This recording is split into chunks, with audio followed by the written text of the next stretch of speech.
ধানের পাতা মোড়ায় সবুজ অংশ খেয়ে সাদা করে ফেলে, ভ্রমণ করা অনেক সময় কঠিন হয়ে যায়। আমরা আজকে কিছুক্ষণ পরে একটা আলোকপাত করব, সেখানে কিন্তু আমরা পাতা মোড়ানো পাই কিনা আমরা একটা জরিপ করব।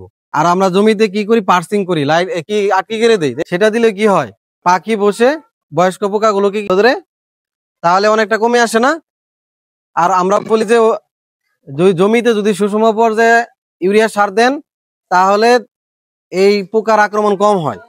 অনেকে মাত্রা অতিরিক্ত ইউরিয়া সার দেয়, পরবর্তীতে ওই ক্ষেত্রে পাতা মোড়ানো বেশি হয়, এটা মানেন?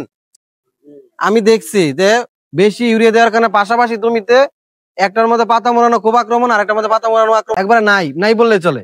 এটা আমি একবার পরীক্ষা করে দেখছি। তারপরে যদি পাতা মোড়ানো আক্রমণ হয়ে যায় তখন আমরা বলি যে এখানে কয়েকটা গ্রুপের কীটনাশক আছে, লাস্ট মুহূর্তে আমরা কীটনাশক সাজেস্ট করি।